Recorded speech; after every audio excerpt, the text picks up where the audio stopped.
Привет, друзья! С вами Фавионыч и очередной подкаст, посвященный звуку. И сегодня мы поговорим о стерео и о стереотипах. Да-да, друзья, мы расставим некие точки, а точнее я не буду вещать вам какие-то азы, не буду вас загружать моей какой-то мысленной активностью. Я хочу обратить ваше внимание на определенные рэперные точки, расставив которые и изучив которые, вы, возможно, найдете ответы на те вопросы по звукозаписи, по музыкальным произведениям, по вообще все, что касается воспроизводства и слушания, так называемое восприятие музыкой, а именно о музыке мы сегодня поговорим. Я буду это все не систематизировать, но тем не менее два основных термина, которые я вам хочу, чтобы вы усвоили, это понятие стереофонии, так называемое, да. Для того, чтобы ответить на этот вопрос, большинство людей, когда спрашивают, что такое стерео, все люди, которые родились после 80-х, отмечают уверенно, что это связано с двумя каналами восприятия или с двумя каналами записи. Это в корне неверная установка, потому что изначально стерео обозначает твердый. Никаким образом с количеством каналов это не связано. Это очередной стереотип. И что же такое стереотипы? Можно в интернете найти, даже в Википедии, несколько таких базовых вещей по стереотипизму, да, по стереотипам. И здесь теория Павлова, связанная с нейрофизиологией, я считаю наиболее научной. Ну и Липмана, так называемая социология применительно, она тоже имеет свое право на существование. Объясню почему. Потому что практически все, о чем мы дальше будем с вами говорить, а именно об источниках нашей музыки и о типах создания этой музыки, ну и, соответственно, и самих процессах и неких системах, которые позволяют это все зарегистрировать, записать, а потом в обратную сторону воспроизвести. Ну и здесь стереотип, это, вот скажем так, я хочу вам даже зачитать, чтобы вас не мучить. Это заранее сформированная человеком мыслительная оценка чего-либо, которая может отражаться в стереотипном поведении. Причем он может быть как отрицательным, так и положительным. Я бы здесь особое внимание уделил тому, что это принятый в исторической общности образец восприятия, фильтрации. То есть это очень важно, в том числе и в музыкальном, не только в фотографии, но практически во всех наших науках. Да? Интерпретация информации при распознавании и узнавании окружающего мира, друзья, основаны на предшествующем социальном опыте. Это по Липману. Если говорить про Павлова теории, то здесь можно сказать, что, конечно, это физиология нервной системы. И я считаю, что вот динамическая стереотипия, так называемая Павлова, она более емкая и более понятна для того, чтобы разделить все этапы и понять вообще, как это работает. Поскольку если мы коснемся восприятия человека стерео, то мы обнаружим очень интересные особенности. А именно, значит, это некие рефлексы, во-первых. Во-вторых, это химические процессы в головном мозге, это электрические сигналы, которые производятся. Ну и, собственно говоря, рефлексия, да. И здесь я вспоминаю своих преподавателей в институте, которые даже в то время говорили о том, что больше 90% информации, которую мы слышим, мы получаем не из внешних источников раздражителей, то есть не из регистраторов волн, не из наших ушных свернутых спиралей, которые находятся во внутреннем рунке, не из тех волосков, которые двигаются в полях и которые двигают жидкость, да, то есть, а именно из мозга. И это связано как раз вот динамический стереотип. Осознание необходимости концептуализации стереотипа пришло в ходе экспериментов по выработке условных рефлексов на чередующиеся через одинаковые паузы положительные и отрицательные звуковые и кожные раздражители. Кстати, музыка тоже многие считают, что это пауза между звуками. Я тоже сторонник этого. Выявленный эффект заключается в том, что после укрепления такой деятельности новые рефлексы вырабатывались очень быстро и в ряде случаев возникали с первого же применения новых раздражителей. При этом воспроизводился ранее сформированный ритм возбуждения и торможения, соответствующий порядку применения положительных и отрицательных сигналов. О чем здесь идет речь? Здесь идет речь об механизме стереотипов. И то, о чем я вам в предыдущем предложении говорил, что когда вы услышите музыку хоть раз, то дальше, вне зависимости от того, как она будет использована, вы ее узнаете. И в большинстве случаев, если вы используете такой метод в недорогом хай-фае, как называемое слепое прослушивание, оно не дает никаких результатов. Абсолютно тупиковая ветвь тестирования оборудования, тестирования записей, это так называемое тестирование слепой комнаты, когда вы не видите, что за компоненты стоят. Дело в том, что основной проблемой такого метода заключается в том, что уже услышав знакомую мелодию, вы не сможете адекватно отличить особенности восприятия компонентом и воспроизведения компонентами. Об этом знал Кондо легендарный, который, кстати, умер прямо во время американской выставки, создатель легендарных усилителей ламповых аудионот. Он говорил, что адекватно воспроизвести особенности систем и отличить их можно только на незнакомом материале, в незнакомых условиях. Я абсолютно поддерживаю его, и мои методы исследования, мои тесты по восприятию различных сотнях людей говорят как раз об этом. Незнакомая музыка в незнакомых обстановках, на незнакомых компонентах дает возможность людям действительно определить или как-то стереотипно описать звучание системы, если вас это интересует тема. Надеюсь, что это не будет слишком сложно для вас, но я надеюсь, что все-таки вы напишите комментарий. Друзья, давайте перейдем к тем точкам, которые я расставил, важные точки в вехе записи музыки и воспроизведения. Это монофонические записи. Большинство из них воспроизводились, можно сказать, до 50-х годов. Далее, это стереофоническое, благодаря Western Electric и His Master Voice технологии. Может быть, кто-то застал такие устройства с большими динамиками, в деревянных ящиках. Может быть, кому-то в руки попадался именно грампластинки, сделанные на His Master Voice. Уверяюсь, это совершенно невероятного качества пластинки. Дальше.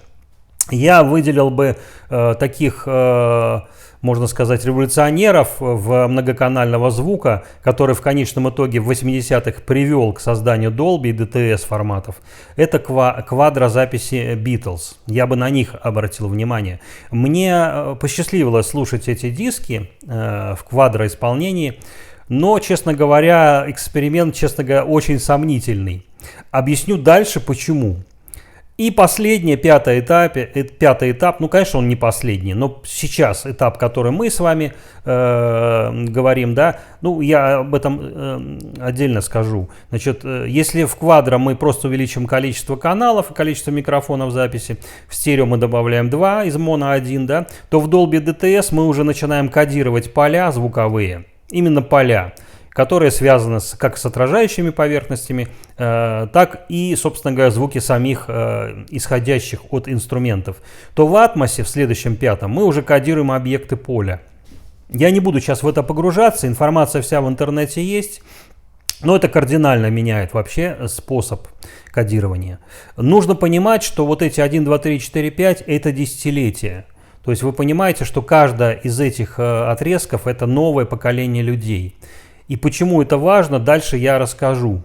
Потому что эти поколения, выросшие, например, на моно, они понимают, почему до сих пор так кайфово записаны альбомы Rolling Stones, да, и почему они долгое время писали именно в моно. Более того, в 2016 году вышел сборник из нескольких пластинок который, кстати, мастеринг делал легендарный Боб Людвиг. Я об нем говорил, это нынешний руководитель Ассоциации американской аудиозвука. Но его вклад неоценим, потому что на его совести больше 500 альбомов, вошедшие в золотой фонд, да, платиновые альбомы в том числе. Ну и студия His Master Voice, где установлены мои любимые Eagleston Work. Акустика одна из самых лучших по конструкции, по реализации. Но это другой вопрос. Так вот, друзья, я говорил о монофонических записях. И не случайно, друзья, кто пользовался советской техникой, наверняка слышал такое имя, как Лихницкий. Он кроме того, что он разработчик советского усилителя БРИК, который не является копией чего-либо, он разработал его с нуля. Тем не менее, к концу жизни, он уже достаточно давно ушел из жизни, он оставил мало того, что очень много интересных записей после себя, в том числе монофонических, которые любил, и он был адептом монозаписи. Я к этому пришел где-то примерно 10 лет назад, когда действительно познакомился с серьезными записями стерео, как на пластинках, монозаписи как на пластинках, так и магнитофонных лентах. Ну и на компакт-дисках, разумеется. Так вот, друзья, что важно? Нужно понимать, что, во-первых, эти все разновидности самих музыкальных записей и кинотеатральных, они имеют опору в качестве источники, что является источником их записи. Да?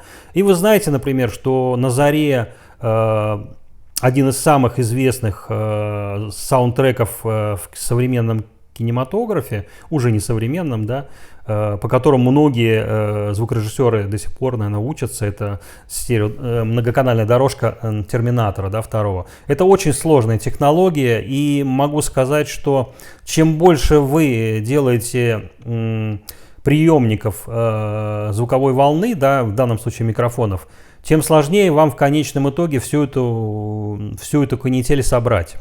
И здесь нужно сказать о том, что чем вы усложняете и увеличиваете количество вот этих источников, приемников, тем более мощный аппарат вам требуется, как аналоговый, так и цифровой. Разумеется, в современном мире с мощными компьютерами стало возможным уже работать с объектами, не только с самими полями, но с объектами, которые эти поля создают. И Atmos в плане некой революции осуществилась. Но сделал ли он более качественный звук? Нет. Разумеется, нет. Так вот, друзья, источники я бы разделил на несколько источников. Почему я хочу это сегодня уложить в очень короткий такой подкаст, чтобы вы задали себе вопрос, обращаете ли вы внимание на это при конструировании вашей системы, при изучении, если вас интересуют музыкальные системы, и Hi-Fi, и High-End системы. Так вот, это живые источники, когда вы находитесь на живом концерте, вне зависимости, это в подготовленном зале или на открытом пространстве. Кстати, для открытых пространств тоже есть специально разработанные компания Marshall системы динамического редактирования звука, так называемого. Да, это было давно-давно. Сейчас это все уже массово.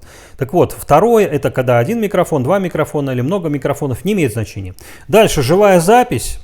Это когда вживую записывается концерт синхронно, да, и здесь я бы отметил, конечно, компания Кудельский Групп, Награ, более известная, благодаря которой сохранены абсолютно уникальные живые записи джазовой музыки в Америке, в других странах на их магнитофоны.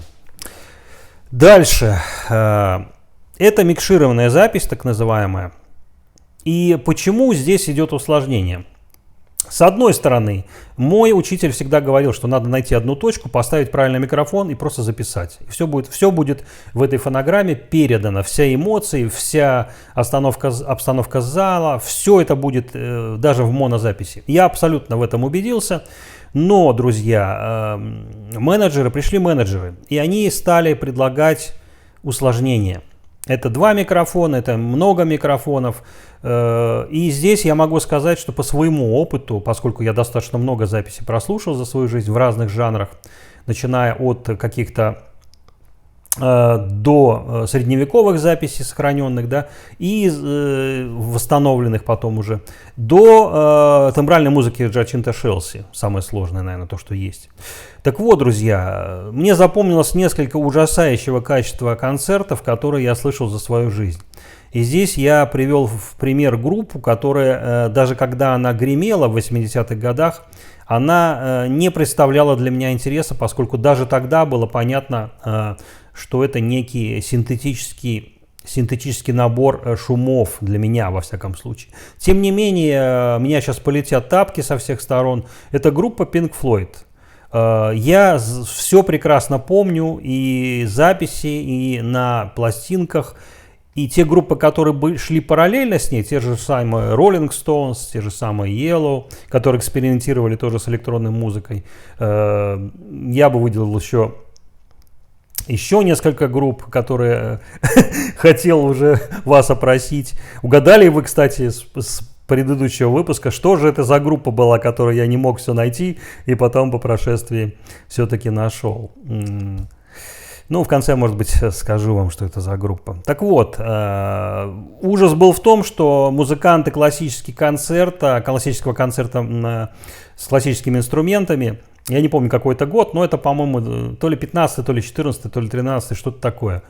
Сидели все в наушниках и вот, слушая фонограмму, играли все это на инструментах, все одеты в сенхайзерах. И, собственно говоря, множество микрофонов, все это снималось, потом микшировалось. Это была жутчайшая запись. И во всех вариантах, и в DTS, на Blu-ray, и в варианте в обычных компакт-дисках, это была совершенно жутчайшая запись. Таких записей, кстати, достаточно большое количество. Здесь можно сказать, что просто передумали, перемучили, хотели сделать усложнили, в результате получили пшик. Так вот, живая запись, в чем ее кайф? Ну, во-первых, требования к живой записи, к инструментам, к микрофонам, к системам воспроизведения и записи возрастают. Дальше. Минимальные способы корректировки записи приводят к тому, что вся энергетика этой записи сохраняется. Примером я приведу, например, масса концертов. Там, не знаю, там, из популярной музыки там, Тори Эмос, живые записи, Лорена Маккеннет, если такого брать. Из классической музыки можно взять практически большинство живых концертов, которые и в Питере записывались, и в лучших залах, если они вживую записаны, без мастеринга глобального, это все записи уникальные. И третий тип, самый жуткий, это микшированная музыка или подготовка к альбомному выходу. Да? Я не случайно упомянул Боба Людвига, он действительно умеет это делать, и его ученики тоже стараются прийти к его мастерингу, к мастерству. Но порождение вот этой системы дискретной записи отдельных инструментов на отдельной дорожке, вы знаете, да, что это пишется на отдельные магнитофоны. Сейчас это цифровые магнитофоны, раньше это были многодорожечные магнитофоны марки Studer, например, или Nagra, ну или Ampex. В общем, здесь к чему мы приходим? Во-первых, должны быть записаны отдельные инструменты, а это требует как минимум заглушенной комнаты. Вы знаете, что это такое, да? Это комната, которая практически нивелирует отражение, а, соответственно, лишает вас возможности слышать обертона, спектр отраженных от помещений. Это первый ее недостаток. Второй недостаток, что это нужно точно сводить. И если по каким-то фазам, по частотным характеристикам динамическим это можно сделать, то по фазовым характеристикам это чрезвычайно сложно сделать. Особенно на магнитные носители. Тем не менее, даже имея сдвиг каких-то фаз на магнитной записи, такие мастеринги, такие записи являются более интересными для меломана, чем то, что сделано на цифровое оборудование. Это по своему опыту восприятия. Во-вторых, второе устройство — это микшер, который все это соединяет, соответственно, путь сигнала удлиняется. И здесь компоненты микшера, кабельные компоненты и компоненты фильтрации накладывают еще одно ограничение на конечный результат. Ну и мастеринг, соответственно, самого автора. Подводя черту, я хотел бы сказать о таком явлении, как high-end. И здесь я бы его сравнил с неким попыткой восстановить суть музыки, суть живой музыки, которая изначально была исполнена. Это лично мое отношение к хай-энду. И несмотря на то, что есть стандарты в хай-фае, достаточно жесткие, и с каждым годом они все увеличиваются, эти стандарты не говорят о том, что эти стандарты позволят вам услышать вот то, ради чего музыку люди слушают. Или, как говорил покойный Кен Шивата, because music matter. То есть в вольном переводе, потому что без музыки тоска. Так вот, друзья, хай-энд, конечно, дает вам более быстрое погружение в это состояние живого исполнения, но еще более быстрое погружение дает, разумеется, живой концерт. Сложность построения таких систем, которые бы погрузили вас в машину времени и отправили бы именно в то время, когда эта музыка записывалась, и вы бы почувствовали не только дыхание зала, настроение исполнителей, но и настроение и чувство энергетики слушателей, а это реально абсолютно. И здесь мы приходим к чему? Мы приходим к очень важным характеристикам, если говорить о технической стороне дела, это временные характеристики, фазовые характеристики, так называемый джиттер и фильтрация восприятия. И опять я должен сказать вам о стереотипе восприятия. Вот все, что мы сейчас с вами говорили, все, что Фавионович вам пытался как-то расставить, это не системный метод, некие точки, которые бы, наверное, могли бы вам помочь. Почему? Потому что монофоническая теория Лихницкого, активные кроссоверы на лампах Анатолия Девиченского, эксперименты множества людей из мира хай-энда и хай-фая говорят нам только об одном, что музыка не является как таковым просто набором звуков или пауз. Термины определения музыки множество, но то, что это лежит вне сферы обычных органов восприятия, это, я думаю, что для тех, кто испытал этот дзен, наверное, останется фактом. Как его объяснить в терминах науки, достаточно сложно. В терминах религии возможно, но в терминах опыта, наверное, самый эффективный способ. И я бы хотел, чтобы вы, мои слушатели, а я знаю, что мой слушатель вдумчивый, во-первых, во-вторых, он имеет пытливый ум и, соответственно, ищет ответы на вопросы. Так вот, для вас, друзья, я бы, соответственно, сосредоточил ваши усилия не на поиске компонентов для создания этих систем, не на поиске разницы между балансной схемой и обычной классической, не на экспериментах, подобным тем, что были в 60-х годах, когда слепая комната представляла не просто набор компонентов, а это были наборы разного типа акустических систем, которые воспроизводили разного типа инструменты.